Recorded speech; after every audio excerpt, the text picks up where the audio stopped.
All right, so before we get started removing the servo motor up here, I'm just going to use the magic of editing to remove the dash.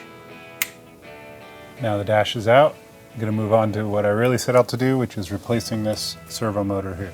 If you don't have the magic of editing, then you can watch the other video on the whole dash removal to see the, roughly 8 hours of work it is to remove the dash.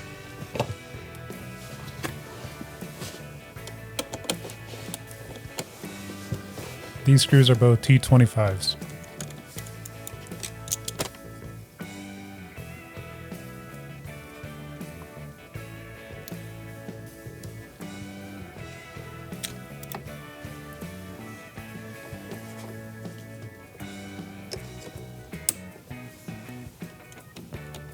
Okay, I'm going to do what might be a dumb idea, and that would be to reconnect some wires to see if I can successfully test this while everything's dismantled.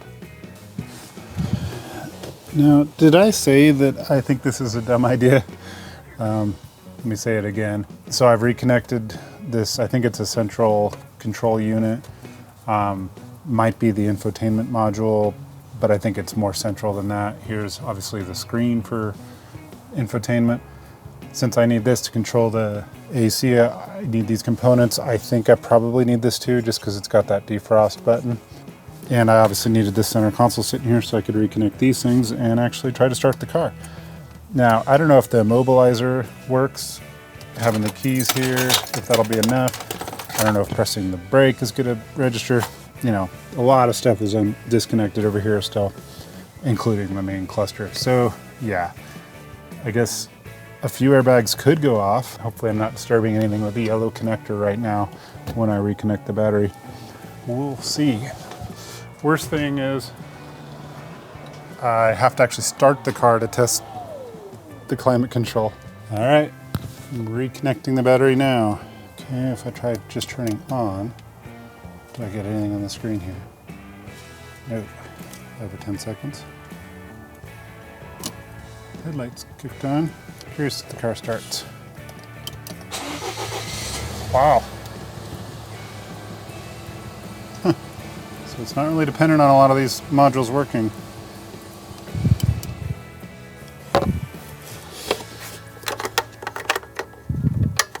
In fact, I'm going to set it in a little bit safer position back here.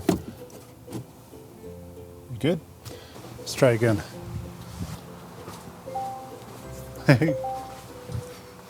Positive sounds. Oh! This cluster is lit up here. I don't think you could probably see that, but engine off. Shift gear to P. Oh. And this I thought I saw wake up for a second.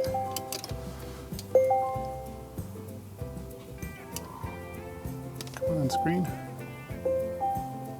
So now I get the gauge cluster now. Is there some obvious wire that I haven't reconnected? No? Oh, hey, check it out. Okay, starting the car.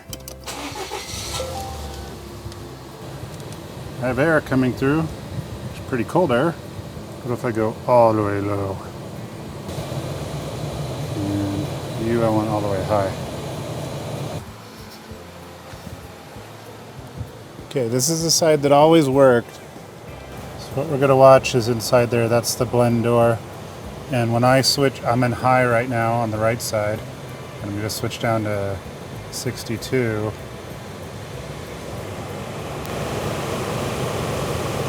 So that works the way I would expect it to work. Now on the driver's side, which didn't work before, let's see what happens. Okay, same test, going from 62 degrees up to 82 degrees. No movement at all. After doing some research, it turns out that you need to properly identify the new motor so that the system recognizes it. So you need an advanced enough code reader that can do these special functions. So I just went in here in the climate control. Special function.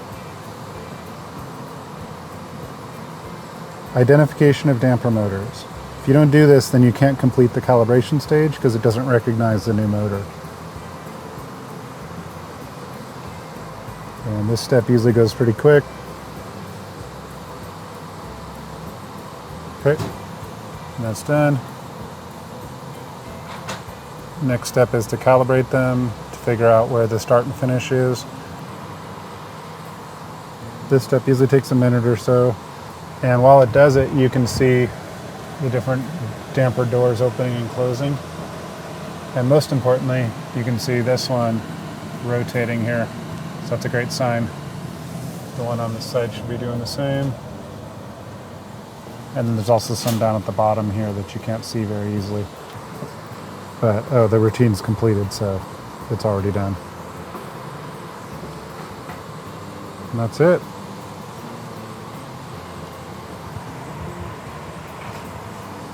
All right, now I gotta disconnect all this stuff and put the dash back in and reconnect it all. Full disclosure, guys, I did not fix the problem by changing this blend door. This is the process for doing a blend door change, and I wish that was my problem, but sadly, after doing all this work, I found out that my real problem was just low refrigerant. Something I should have checked from the in the first place, but unfortunately, because half of the vents were coming out cold and half were not, I jumped right past that step and just went straight to these blend doors. And you know, I feel dumb about putting in, you know, a weekend's worth of work to disassemble and reassemble this, but hey, the benefit is there's a few new videos on the internet that show how to do this stuff. And in the end, just adding some refrigerant, fixing a little Schrader valve leak I had in the engine compartment is all that it took. I didn't show a video for that because there's a million out there, and I think that's pretty well covered on the internet. But wanted to make sure that I told you guys exactly what the real problem was and that this wasn't actually the fix. Well, hopefully this was helpful to you all, and I'll see you all in the next one.